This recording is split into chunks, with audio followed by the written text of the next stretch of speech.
আছে অধিকার আছে না, এটা আমার কোরআন হাদিস ঠিক করবে না, এটা আমার কোরআন হাদিস ঠিক করবে। আইন আদালত নাই, আইন আপনারা জানেন বাংলাদেশের মুসলিম আইন আদালত নাই, এখানে শুনুন না ভাই প্লিজ, আপনি তো দণ্ড দেওয়া হয় না, কথা বলতে দাও, আপনি চাপেন না।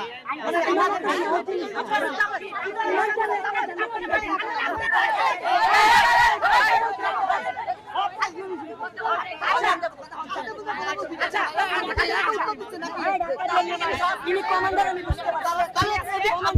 এই দাঁড়াও দাঁড়াও দাঁড়াও দাঁড়াও না, আপনি আসলে সব ক্যামেরার সামনে বলে দেন বাংলাদেশ মুসলিম কান্ট্রি না, আমরা এখান থেকে চলে যাব। বলেন বলেন বলেন, আপনারা বলেন মুসলিম কান্ট্রি আজকে এই স্বাধীনের বিচার এইখানে হবে, ইজি অপশন কিন্তু ফার্স্টটা বলবেন, আমরা চলে যাব।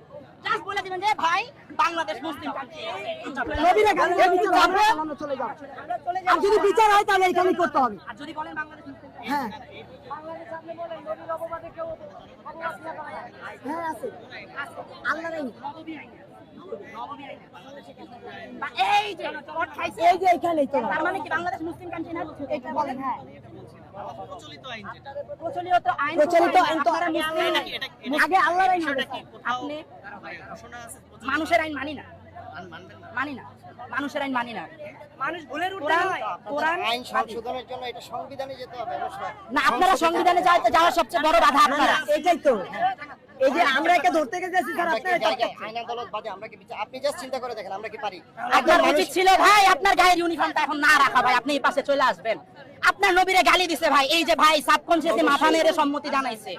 আমাদের নবীজি যখন ছিল, ইফ ইউ করতে পারবেন না, আপনারা যদি এই নিয়মে চলেন, নিয়ম কখনো ভাঙবে না, নতুন নিয়ম আসবেও না।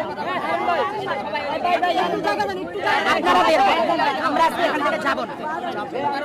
উনি প্রধান দিয়ে যাবে, সব দিক দিয়ে মানুষ ঘেরাও দেয়। আপনি বলেন না ভাই কমান্ডার আছে তো, আচ্ছা, আপনি বলে দেন বিচার হবে, আপনারা নিয়ে যাবেন, আমরা এখান থেকে 10 জন প্রটোকল দিয়ে আপনাদের সাথে যাবো। আমি শুনুন, আমার একটা কথা শুনুন, আমি একটা কাহিনী বলি, যদি এটা ভুল হয় বলবেন যে এটা জয়ীফ বা ভুল। কোন ভুল? আমার কথাটা শুনেন, কোন ভুল? নবীজিকে যখন আঘাত করা হলো, আল্লাহ বলছেন যে এই জাতিকে আমি ধ্বংস করে দেই।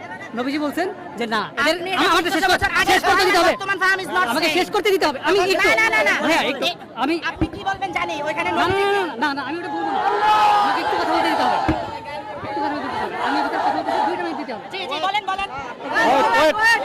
আমরা কিন্তু সময় চেয়ে নিছিলাম।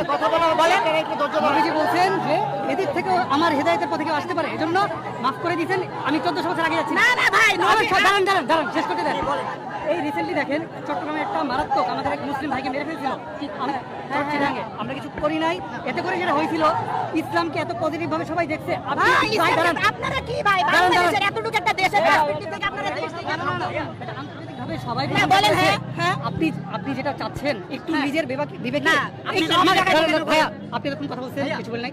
আমরা সারাদিন এখানে ছিলাম, 5 মিনিট আমি বলি, 5 মিনিট আপনি উত্তর দিন। আচ্ছা, এই প্রেজেন্ট সিচুয়েশনে আপনি যেটা চাচ্ছেন একটু নিজে কল্পনা করে জাস্ট চিন্তা করেন যে এখানে আপনি যেটা বলতেছেন আপনার মুখ দিয়ে বলা লাগবে না, আপনি নিজে দেখেন, একটু ভাবেন যে এই জিনিসটা যদি এখানে হয়, ঠিক আছে? আপনি তো এখানে একটা লোক কটূক্তি করছেন নবীজিকে নিয়ে, আপনার যতটা খারাপ লাগতেছে, এখানে সবাই বেশিরভাগই মুসলিম, সবারই খারাপ লাগতেছে। আপনার একটা ভুল পদক্ষেপের কারণে পুরা মুসলিম জাতি, শুধু বাংলাদেশটা, আপনি কি প্রমাণ করতে যাচ্ছেন? একটু নিচে দাঁড়ান, একটু হ্যাঁ নিজেকে প্রশ্ন করেন যে আপনি যেটা বলতেছেন যে রাস্তায় বিচার করবেন, এখানে রাস্তায় বিচারের আইন কি ইসলামে নাই? রাস্তায় মারার আইন কি ইসলামে নাই? অবশ্যই আছে। বলেন হ্যাঁ বা না? না না না, সামনে ওনার দুইটা প্রশ্নের উত্তর পাইছেন, প্লিজ শুনেন এই ভাই শুনেন, আমরা লোকাল সবাই আসছে, শুনেন ভাই শুনেন, আমি এক কথায় মামুন দাঁড়াও।